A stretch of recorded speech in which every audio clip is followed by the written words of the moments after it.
Now, as you've seen on my YouTube, there are 3 phases in order to make Twitter work. And in this video, we're going to cover the first, which is the right bubble. Now, the mistake most agencies do when it comes to picking a bubble on Twitter is, and as all of you know, you either go into football or you go into gaming. That's it. Because most agencies, they think, well, those are primarily male-dominated bubbles. We're going to surely find some good customers there. But this is exactly why everyone's stuck at that, because most of them just go football or gaming. It doesn't fit any of their creators. They didn't build an actual posting schedule, and this is why it kills every single agency on Twitter. Now, what we know about the data from all the OFMOS participants, from my agency, from everyone I've talked to about this that have showed the system and implemented it, you need 5K followers on X to make about 15 or 20K a month extra dollars revenue, which is pretty insane. So let's actually talk about how to find the bubble for your creator that actually matches and makes you that amount of money.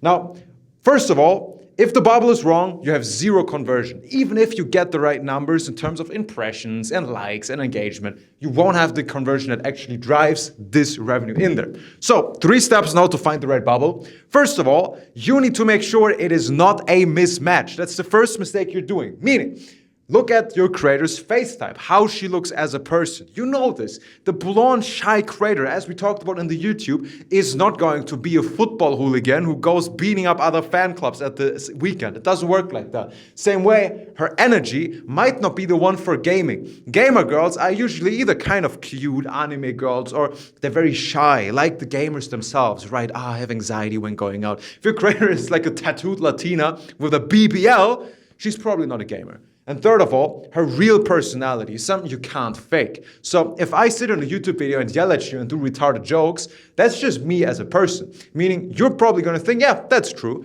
Now, if you put a creator that's just very shy as a person and make her fake the first 2, that's not going to work. So the first thing we want to avoid is a mismatch, because whether you admit it or not, this is the reason most of the creators have failed, because it's not authentic. Now, the second one is you not doing an audit on the actual bubble. Now, what bubbles could that be? Football niche, gaming, right? Supercars, tractors, farmers, whatever bubble you want to choose on Twitter. You have to do an actual audit, because if you just do it based on vibes, what's going to happen? There's not going to be any replies, there's not going to be any traffic, and people are not going to give a shit. So what you're going to do is actually check the bubble. Search up the volume. How much search volume has that bubble have on Twitter, right? What do people usually reply? What competition is there?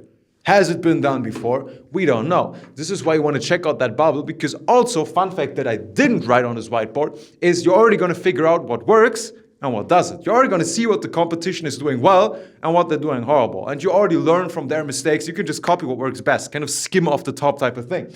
Now, the third mistake is that in 30 days of starting this whole thing, you're just mixing bubbles all the time, right? Not just sticking to the plan and just trying to do everything at once. This is what killed most agencies, right? Just not being able to follow one simple action plan for 30 days, even when you're not immediately seeing results. If you avoid these mistakes, you can actually build something, because the posting routine on Twitter is very, very simple. You're going to do 3 posts per day, and you're going to start with a morning post that is relatable. You're going to continue with an afternoon post that is like a hot take, and then in the evening, you're just going to drop some comment baiting stuff. And do this, and you're going to figure it out. So in an example, let's say I am a creator and I want to go into the OFM niche, because we're talking to agencies, you know what I'm talking about. In the morning, I'm going to drop some like, yeah, that moment when your creator is annoying the shit out of you. Am I right, guys?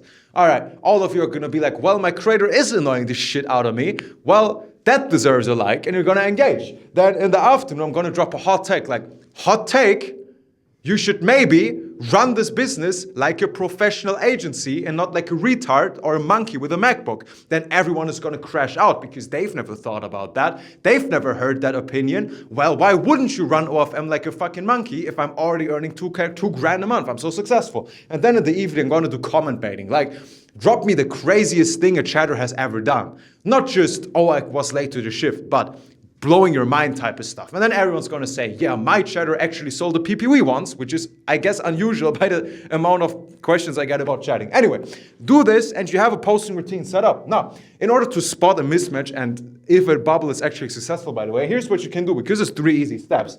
First of all, spot for fake engagement, because if every single post in that bubble is just bots and like no real people giving real opinions, you know people don't actually care about it enough to subscribe to a creator. So fake engagement, first one. Second of all, if a VA can't write tweets for a creator, so if you're already inside a bubble and your VA is not able to come up with tweets for a creator, you know there's either a mismatch or the bubble is ass. It's either one of them, probably both. And last but not least, if it's just wrong or like low replies overall, right? If the whole thing stinks, you know either the creator doesn't match the bubble or the bubble itself wasn't smart to begin with. The same as different business niches just have a different volume of customers of businesses that are in them. Now, after everything we talked about, we come to a last step, because after 6 weeks of running this, as I've said in the YouTube video, how should the whole thing actually look like? What are your success metrics? If we've been doing this for 1.5 months, how do you know it's actually going great, it's going bad, it's going all right?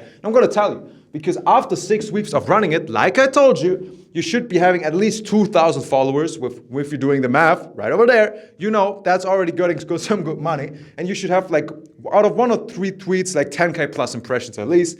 And OFMOS should be coming in actively. You should be actively making money right after 6 weeks at the latest. Now, this is phase 1, everything that we're talking about. But phase 2 with our band funnel, phase 3 with our like DM system. You thought I was mumbling my words here. I was just thinking. But phase 3 of our DM system is what we're going to cover in a later video. So check out the new videos and I'll talk to you soon.